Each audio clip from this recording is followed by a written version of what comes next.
Amin. Haleluya. Puji Tuhan. Salam sejahtera dalam nama Tuhan Yesus Kristus. Hari ini kita kembali memperingati Hari Ketuangan Roh Kudus yang sudah berlangsung 2000 tahun yang lalu sesuai dengan janji Tuhan. Ketika Yesus naik ke sorga, dia berpesan kepada murid-muridnya yang kurang lebih Alkitab katakan ada 500 orang yang berkumpul ketika Yesus naik ke sorga. Tetapi kemudian yang mengikuti dan mentaati pesan Yesus untuk menanti kepenuhan Roh Kudus kurang lebih hanya 120 murid di kamar loteng Yerusalem. Dan setelah mereka berkumpul berdoa, Tuhan Yesus tidak katakan bahwa kamu harus tunggu 10 hari. Dia hanya katakan tunggu sampai kamu dilengkapi dengan perjanjian Bapa, yaitu Roh Kudus. Dan kita tahu dalam Kisah Rasul pasal 2, pas pada hari yang ke-10, Roh Kudus turun dan memenuhi semua murid-murid. Haleluya. Sejak saat itu, Roh Kudus tidak pernah ditarik kembali ke sorga. Dia terus bekerja bersama-sama dengan semua orang percaya. Haleluya. Sampai hari ini, Roh Kudus selalu mau memenuhi setiap pribadi orang percaya yang sungguh-sungguh terbuka hati bagi Roh Kudus. Kita membuka Alkitab kita. Kitab Yehezkiel pasal 36 ayat 25 sampai ayat 27. Yehezkiel 36 ayat 25 sampai ayat 27. Judul perikop ini, seluruh pasal ini adalah pembaharuan Israel. Saudara perhatikan, saya bacakan untuk kita semua. Aku akan mencurahkan kepadamu air jernih yang akan mentahirkan kamu dari segala kenajisanmu dan dari semua berhala-berhalamu. Aku akan mentahirkan kamu. Kamu akan kuberikan hati yang baru dan roh yang baru di dalam batinmu. Dan aku akan menjauhkan dari tubuhmu hati yang keras dan kuberikan kepadamu hati yang taat. Rohku akan kuberikan diam di dalam batinmu dan aku akan membuat kamu hidup menurut segala ketetapanku dan tetap berpegang pada peraturan-peraturanku dan melakukannya. Haleluya. Puji Tuhan. Saudara, firman Tuhan ini sekaligus merupakan nubuatan yang digenapkan di dalam gereja Tuhan. Gereja mula-mula. Ya. Nubuatan firman Allah yang disampaikan Nabi Yehezkiel kepada bangsa Israel. Sebenarnya kegenapannya adalah bagi kita semua. Sebab kita tahu pada masa itu Roh Kudus belum dicurahkan seperti yang terjadi 2000 tahun yang lalu. Nah, mari kita lihat di sini, saudara-saudara sekalian, judul daripada perikop ini adalah pembaharuan Israel sebagai umat Tuhan. Tuhan berjanji untuk mengembalikan umat Tuhan, khususnya bangsa Yehuda yang ditawan di Babel, untuk dikembalikan ke Yerusalem. Tuhan berjanji untuk memulihkan mereka, mengumpulkan mereka kembali dari semua tempat di mana mereka sudah ditawan. Nah, setelah Tuhan akan membawa mereka kembali, apa yang Tuhan akan lakukan? Dalam ayat 25 yang kita baca, Aku akan mencurahkan kepadamu air jernih. Saudara, ada dua sarana dalam Alkitab untuk pembaharuan umat Tuhan, yaitu firman Allah dan Roh Kudus. Itu dua sarana ilahi yang dipakai Tuhan untuk memulihkan dan membaharui umat Tuhan. Yang pertama kita lihat, kalau ada pembaharuan, pasti ada perubahan. Katakan amin. Ya. Banyak orang percaya sudah alami kelahiran baru di dalam Tuhan. Tetapi belum ada perubahan. Rahasianya di mana? Mari kita simak firman Tuhan ini dengan benar. Yang pertama dikatakan, aku akan mencurahkan kepadamu air jernih yang akan mentahirkan kamu. Jelas yang dimaksud air jernih di sini adalah firman Allah yang murni. Ya. Firman Allah yang murni. Ya. Untuk mentahirkan kamu. Dalam Kamus Bahasa Indonesia disebutkan atau arti dari mentahirkan adalah menyucikan. Sama dengan dalam terjemahan bahasa Inggris. Menyucikan, membersihkan. Ya, memurnikan. Haleluya. Dari segala kenajisan dan berhala-berhalamu. Saudara-saudara sekalian, firman Allah berfungsi bagi kita, ya, bukan hanya membuat kita lahir baru di dalam Tuhan, tetapi juga menyucikan, membersihkan kita. Yohanes pasal 15, Yohanes pasal yang ke-15, ayat yang ketiga. Yohanes 15 ayat 3, kamu memang sudah bersih karena firman yang telah kukatakan kepadamu. Firman Allah berfungsi membersihkan kita. Menyucikan, membersihkan kita. Yohanes 17 ayat 17, Yesus katakan, kuduskanlah mereka di dalam kebenaran, firman-Mu adalah kebenaran. Saudara-saudara, kemudian di dalam surat Timotius, 2 Timotius pasal yang ketiga, ayat 16. 2 Timotius pasal 3, ayat 16. Segala tulisan yang diilhamkan Allah memang bermanfaat untuk mengajar, untuk menyatakan kesalahan, untuk memperbaiki kelakuan, dan untuk mendidik orang dalam kebenaran. Ini fungsi daripada firman Allah. Dan itu yang Tuhan Allah katakan dalam Yeskel pasal 36 tadi. Aku akan mencurahkan kepadamu air yang jernih, yang murni. Ya. Saudara, orang mandi tentu dengan air yang bersih.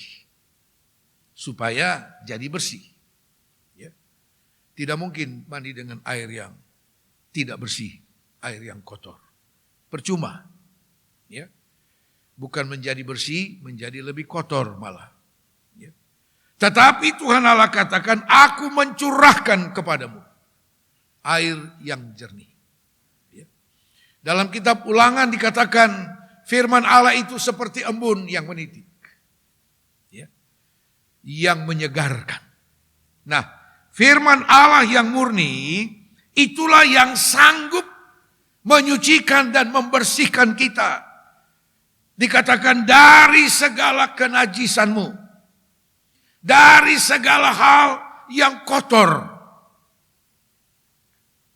Disucikan, ditahirkan, dipulihkan oleh firman Tuhan. Puji Tuhan. Jadi kita melihat bahwa ya, Pembaharuan itu terjadi ketika firman Allah dapat membersihkan, menyucikan kita. Surat Petrus katakan, kamu sudah dilahirkan baru, bukan dengan benih yang fana, tetapi dengan benih yang tidak fana, yaitu firman Allah. Dan setelah kita dilahirkan baru di dalam Tuhan, saudara-saudara, kita harus menjalani suatu proses perubahan dalam kehidupan kita. Banyak anak-anak Tuhan setelah alami kelahiran baru, dia stop sampai di situ. Dan tidak ada kelanjutan. Tidak ada implementasi daripada kelahiran baru itu, dari pembaharuan itu. Dan pada akhirnya kembali kepada hidup yang lama. Kembali lagi kepada cara hidup yang lama. Karena tidak ada perubahan.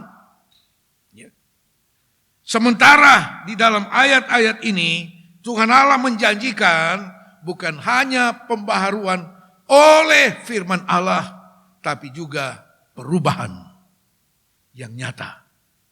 Kita lanjut, saudara. Penyucian dan pembersihan oleh firman Allah menghasilkan apa yang kita baca di dalam ayat 26. Kamu akan kuberikan hati yang baru dan roh yang baru diam di dalam batinmu. Hasil dari pembaharuan oleh firman Allah, saudara, adalah hati yang baru dan roh yang baru. Kata roh di sini huruf kecil, roh manusia. Roh kita dibaharui. Hati kita dibaharui. Haleluya. Saudara-saudara sekalian, Tuhan katakan hati yang keras akan kulalukan daripadamu. Apa itu hati yang keras? Hati yang tidak mau menerima teguran firman Allah. Hati yang selalu merasa benar sendiri. Saudara-saudara, tetapi Tuhan katakan aku akan lalukan hati yang keras. Hati yang seperti batu itu. Dari waktu ke waktu tidak ada perubahan. Sama saja. Karena apa? Hati yang keras. Hati yang baru akan kuberikan kepadamu. Dan roh yang baru. Hati yang baru itu seperti apa? Kisah Rasul 17. Kisah Rasul pasal 17. Ayat 11. Kisah Rasul 17 ayat 11. Orang-orang Yahudi di kota itu lebih baik hatinya daripada orang-orang Yahudi di Tesalonika. Karena mereka menerima firman itu dengan segala kerelaan hati. Hati yang baru adalah hati yang dengan rela menerima firman Tuhan. Katakan amin. Kalau hati kita tidak rela dengar firman Tuhan, apalagi teguran firman Allah, jangan datang ibadah. Percuma, saudara. Bukankah kita datang ibadah membawa hidup kita untuk ditegur, untuk diperbaiki oleh firman Tuhan? Karena kita masih hidup dalam daging ini yang dikelilingi oleh sekian banyak pengaruh tabiat duniawi. Dan hanya firman Allah yang dapat mencegah kita dari segala perbuatan duniawi. Kalau kita datang ke gereja, artinya kita sudah mempersiapkan hati kita dengan segala kerelaan untuk menerima firman Tuhan. Katakan amin. Sehingga tidak ada kata tersinggung. Minggu depan beta sonde gereja. Saudara, siapa kita di hadapan Tuhan? Saya tidak peduli, ada yang mau tersinggung, silahkan. Saya mau masuk sorga, saudara. Saudara mau masuk sorga? Berarti sama kita. Ya, berarti sama kita. Dan kalau mau masuk sorga, harus punya hati yang rela menerima firman Tuhan. Alkitab katakan, orang-orang Yahudi di Berea, di kota Berea, lebih baik hatinya dari orang-orang Yahudi di Tesalonika. Karena orang-orang Yahudi di Berea, mereka menerima firman Allah dengan rela hati. Artinya, anak-anak Tuhan di Tesalonika itu anak-anak Tuhan yang gampang tersinggung. Sehingga Paulus katakan lebih bagus yang ada di Berea. Jemaat Kalvari lebih bagus dari yang ada di Berea. Ya, saudara, haleluya. Ya. Karena jemaat Kalvari adalah jemaat yang selalu rela menerima firman Tuhan. Apapun kata firman Allah. Ya. Puji Tuhan. Nah, saudara-saudara sekalian, tadi saya katakan bahwa penyucian dan pembersihan oleh firman Allah menghasilkan hati yang baru dan roh yang baru. Roh yang baru inilah yang Yesus katakan, Bapa menghendaki orang menyembah Dia dalam roh dan kebenaran. Roh yang dibaharui. Itulah roh yang menyembah Bapa di dalam kebenaran. Dan itu sangat berkenan. Itu yang dikehendaki oleh Bapa. Setiap orang menyembah Dia dalam roh dan kebenaran. Roh yang dibaharui oleh firman Tuhan. Contohnya, saudara, karena dalam Yohanes pasal 4 itu, ayat 23-24 tentang orang menyembah Bapa dalam roh dan kebenaran, itu satu rangkaian dengan perjumpaan seorang wanita Samaria dengan Yesus di sumur Yakub. Wanita yang dimusuhi oleh ibu-ibu di kota Samaria. Wanita yang tidak baik. Ya. Tetapi dalam perjumpaan dengan Yesus, dia mau membuka diri, dia mau membuka hati, ditegur oleh Tuhan, dinyatakan segala dosanya, dia buka hati, dia mau berubah. Dia menerima hati yang baru. Dia menerima roh yang baru, saudara. Untuk wanita seperti itulah Yesus katakan Allah menghendaki orang menyembah Dia dalam roh dan kebenaran. Allah menghendaki penyembah-penyembah dalam roh dan kebenaran. Siapa itu? Seperti wanita Samaria itu. Dia sudah membuka diri untuk ditegur oleh firman Allah. Saudara bayangkan waktu Yesus katakan, sudahlah kalau engkau mau air yang akan kuberikan, air hidup itu, panggil dulu suamimu. Dia bilang, oh, saya ini masih ting-ting. Ting-ting atau apa? Ya. Masih gadis ting-ting ini. Yesus bilang betul. Sebab yang kelima itu pun bukan suamimu. Waduh. Kaget ini wanita. Kok dia tahu? Ya.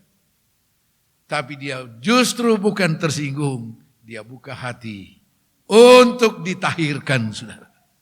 Haleluya. Dia memiliki hati yang baru. Dia punya roh yang baru. Dia menjadi penyembah yang benar. Haleluya.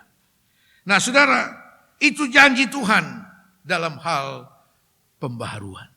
Diberi hati dan roh yang baru. Saudara, itu jauh lebih mahal dan lebih berharga dari apapun. Kalau kita punya hati dan roh yang baru di dalam Tuhan. Haleluya. Saudara, pembaharuan ini harus ditindaklanjuti, diikuti dengan ayat yang ke-27. Yeskel 36 ayat 27. Rohku akan kuberikan diam di dalam batinmu, dan aku akan membuat kamu hidup menurut segala ketetapanku, dan tetap berpegang pada peraturan-peraturanku, dan melakukannya, dan seterusnya. Haleluya. Ya. Inilah yang membawa perubahan dalam kehidupan kita, yaitu Roh Kudus. Saudara, 3,5 tahun murid-murid Yesus yang sudah diberi gelar rasul-rasul itu ada bersama-sama dengan Yesus. Tiap hari mereka dengar ucapan Yesus dan itu firman Tuhan. Setiap hari selama 3,5 tahun. Luar biasa, saudara. Saya anggap itu sekolah Alkitab yang paling sempurna. Mereka dengar firman Tuhan dan mereka bisa langsung praktekkan. Langsung dengar sumber kehidupan itu. Tetapi setelah pada waktu Yesus akan naik ke surga, dia bilang, tunggu di Yerusalem. Jangan dulu pergi bersaksi. Jangan dulu. Saudara-saudara, murid-murid punya firman Allah. Mereka punya firman Tuhan. 3,5 tahun. Sekolah Alkitab Kalvari 2 kali 9 bulan. Ya. Sebenarnya itu jauh dari cukup. Murid-murid 3,5 tahun. Ya. Bukan online, on-site. Ya. Tidak ada online waktu itu. Langsung. Mereka punya firman Tuhan. Tapi Yesus bilang tunggu. Jangan dulu. Ya. Yesus bilang kamu harus dilengkapi dengan perjanjian Bapa. Sebab dalam 3,5 tahun itu, saudara kita semua tahu. Ketika Yesus akan disalibkan, murid-murid undur daripadanya. Yang sudah belajar firman Tuhan 3,5 tahun, undur. Ya. Yudas mengkhianati Yesus. Petrus menyangkal Yesus. Apa yang kurang? Mereka punya firman Allah. Tetapi mereka belum punya Roh Kudus. Haleluya. Ini yang dijanjikan Tuhan. Rohku akan kuberikan di dalam batinmu. Untuk apa? Supaya kamu hidup menurut segala firman-Ku. Dan berpegang kepada peraturan-peraturan-Ku. Jadi yang membuat saudara dan saya bisa menuruti firman Allah, berpegang teguh kepada firman Allah, melakukan firman Allah hanya karena Roh Kudus. Haleluya. Dan Yesus memberi contoh itu kepada kita.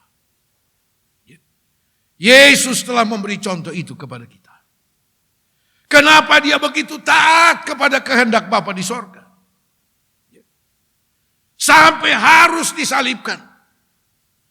Yang ketika dia berdoa di Taman Getsemani, dia bilang, Bapa, kalau boleh lalukan cawan sengsara ini. Tetapi bukan kehendakku yang jadi. Kehendakmu jadilah. Suatu pernyataan ketaatan yang total kepada kehendak Bapa. Kenapa Yesus bisa buat itu? Matius 3 ayat 16, sesudah dia keluar dari baptisan air, Roh Kudus turun dan memenuhi dia. Itu kuncinya, itu rahasianya. Kenapa dia secara manusia bisa taat sampai kepada kematian melalui satu penderitaan yang luar biasa. Karena Roh Kudus ada di dalam dia. Haleluya. Kalau Roh Kudus ada di dalam kita, tidak ada sesuatu dari firman Allah yang tidak dapat kita lakukan.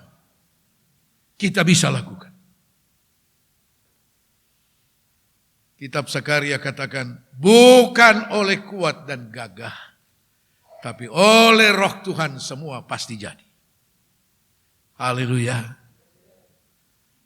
Kalau ada Roh Kudus, semua kita bisa buat. Tidak ada comelan, tidak ada. Oh, apalagi tersinggung, tidak ada. Semua dengan senang hati kita bisa lakukan. Haleluya. Itu ayat 27, Rohku akan kuberikan diam dalam batinmu, Dan aku akan membuat kamu hidup menurut segala ketetapanku. Berpegang pada peraturan-peraturan. Saudara, banyak orang Kristen yang masih berpegang kepada aturan nenek moyang kok. Kan begitu. Namanya Kristen, namanya anggota gereja. Tetapi yang lebih dominan adalah adat istiadat kekafiran. Sebagai anak Tuhan, kita harus lepaskan itu semua. Saudara-saudara, sebab itu dalam Markus pasal 7, Yesus mengecam orang-orang Farisi. Yesus bilang, kamu lebih mengutamakan aturan nenek moyangmu, aturan manusia daripada firman Tuhan. Kamu sangat pintar memberi alasan untuk tidak melakukan firman Allah, tapi tunduk kepada aturan nenek moyang. Jadi soal tunduk kepada aturan nenek moyang sudah dari dulu. Itu sudah warisan dari dulu sampai sekarang. Di Rote malah ada pendeta yang jadi juru bicara dalam hal menegakkan adat istiadat waktu orang menikah itu. Yang jadi juru bicara pendeta. Senior lagi. Ya. Oh harus begini, aturan nenek moyang. Saya bilang ya ini perlu dibaptis ulang dia. Ya. Saudara-saudara, Roh Kuduslah yang dapat membuat kita taat kepada firman Tuhan. Ya. Kalau sebelum dipenuhkan Roh Kudus, murid-murid seringkali bikin kepala sakit kepada Yesus. Ya. Diajak mau pergi bangkitkan Lazarus, mereka bilang, sudahlah guru, kalau dia ada tidur nanti dia bangun juga kok. Tidak usah repot-repot ke sana. Orang Yahudi baru ancam kita mau lempar dengan batu. Sekarang mau lewat ke sana lagi. Karena Yesus tetap memaksa harus ke sana. Ke Betania, saudara. Si Thomas bilang apa? Nih betong ikut saya, mau mati nah mati sudah. Ya. Tidak rela mau ikut. Mereka seringkali jadi penghalang di dalam pelayanan Yesus. Karena apa? Roh Kudus belum ada dalam hidup mereka. Tapi saudara, suatu pembaharuan luar biasa terjadi. Perubahan luar biasa terjadi ketika Roh Kudus turun atas mereka. Haleluya. Saudara, mereka mau memberi nyawanya demi pemberitaan firman Allah.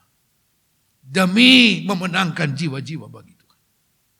Luar biasa perubahan yang terjadi. Dulu seringkali mereka menjadi penghalang dalam pelayanan. Tapi setelah dipenuhkan dengan Roh Kudus, ditangkap menghadap mahkamah agama Yahudi. Saudara, mereka dituduh dengan segala macam. Dan mereka dipaksa harus tunduk kepada aturan agama Yahudi. Mereka bilang, harus lebih taat kepada Allah daripada kepada manusia. Bingung ini mahkamah agama. Mereka begitu gigih dalam mempertahankan kebenaran, saudara. Mereka berpegang sungguh kepada ketetapan firman Tuhan. Tidak bergeming dengan apapun. Mau dianiaya, masuk penjara, dibunuh sekalipun. Karena apa? Roh Kudus ada di dalam mereka. Suatu perubahan yang luar biasa. Kalau saudara jadi anak Tuhan sekian lama tapi tidak pernah berubah, saudara harus minta Roh Kudus memenuhi engkau.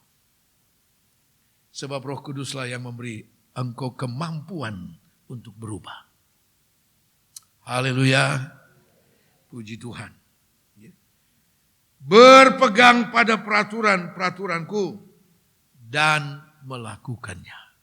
Menuruti apa kata firman Tuhan. Jangan pernah abaikan apa yang firman Tuhan katakan bagi kita. Jangan pernah diabaikan. Walaupun secara manusia untuk melakukannya sulit, saudara. Sulit. Bertentangan dengan keinginan daging ini. bertentangan dengan kepentingan kita secara jasmanian. Tapi kalau Roh Kudus ada di dalam kita, dengan senang hati, dengan rela hati kita akan melakukannya. Haleluya. Hasilnya apa? Ketika kita sungguh-sungguh menuruti firman Tuhan. Oleh dorongan kekuatan kuasa Roh Kudus. Wahyu 3 ayat 10. Karena engkau sudah menuruti firman-Ku, aku pun akan melindungi engkau dari segala pencobaan yang akan datang atas seluruh dunia. Puji Tuhan kita bisa melewati pencobaan yang kurang lebih 2 tahun itu. Ya. Haleluya. Oh saudara, masih ada pencobaan lebih besar yang akan datang. Sebab Alkitab telah menubuatkan akhir zaman akan datang masa yang sukar. Hari-hari ini jahat. Tetapi ketika Roh Kudus ada di dalam kita, kita diberi kemampuan untuk menuruti apa kata firman Tuhan. Dan pada akhirnya, saudara dan saya akan menikmati perlindungan Tuhan yang dahsyat adanya. Yang melampaui akal dan pikiran manusia. Haleluya. Apa yang kita baru alami selama 2 tahun ini, dibanding dengan apa yang akan datang, saudara, belum apa-apa ini. Belum apa-apa. Tetapi kita punya jaminan firman Allah. Tuhan akan melindungi kita. Haleluya. Mari kita buka hati. Saudara, terima Roh Kudus dalam hidup. Beri hatimu untuk dibaharui. Untuk dipenuhkan oleh Roh Kudus. Haleluya. Tuhan Yesus memberkati.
di dalam